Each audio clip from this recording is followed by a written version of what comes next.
now that the record's done, the next thing is going to be to go out on the road. And I've had many, many sleepless nights to add on to the other already sleepless nights of trying to get it to go. I have no idea what this is going to be like live. It might not happen at all. It might be terrible. I don't know. But one thing I do know is that it's really different from anything else. And at this point, I feel like, jazz guys, if I look at the whole tradition, were the guys that were always messing with things and always trying different things.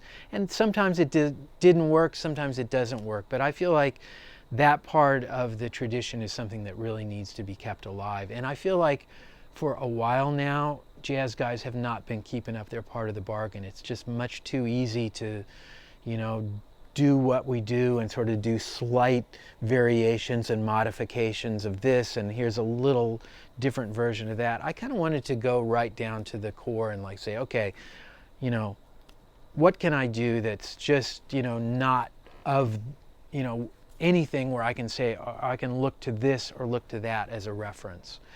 And if I'm looking to anything as a reference in this, it's kind of to my own kind of harmonic interests and the things that I like in music.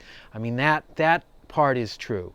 And in fact, I had to pick a subject early on. I had to say, okay, what's the theme here? Because like with any band, I mean, you could do a million different things. I kind of took some time early on to figure out what this particular ensemble is good at. What can they do? And I kind of wrote for that.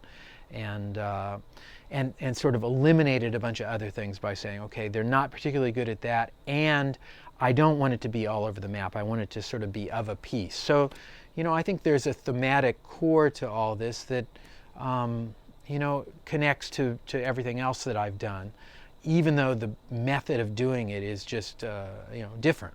And, the result will ultimately be the result that it is, but in the meantime, it's just been an incredible fun for me, and I hope people that hear it will enjoy it, and I'm sure it will provoke many different responses, and it'll be fun to see what those are. But I also think that 30, 40 years from now, this will be probably, who knows what it'll be like then, but I've kind of been on the front end of a bunch of things over the years. I mean, I'm kind of sitting here in front of the synclavier, which still is floating around, which was an instrument that 30 years ago was just revolutionary, and now every computer comes shipped with GarageBand that is probably 100 times more powerful than the synclav was back then. This will probably be something like that. And also, nobody really knows or remembers what it was like before there were instruments that did sequencing and all that. And this may be something like that too. It's like, I do feel like, there's a great line that Eric Singer has, we know we're on the verge of something that, with robotics and that thing in general. Many people say robotics are right now where computers were in about 1976. Eric has a line, he said, yeah, robotics are coming, with instruments like these. Now's our chance to get on their good side. So I like that, and I feel that, okay, so here we go. We're going to jump in there with this stuff.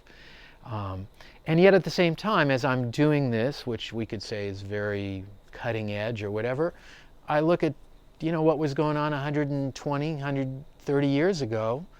They were already there. They were doing this. Just like anytime you go to a musical instrument museum and you look at what people were doing in 1780 with guitars, it's like there's nothing anybody's going to come up with now that's any more sort of expansive than those instruments. So, this is sort of a continuation of that. And another one of my favorite quotes that I really love in terms of this particular project, because there's an obvious question here, why do this? I mean, it's true, I'm lucky I get to play with the best musicians in the world and have for many, many years, and I will continue to.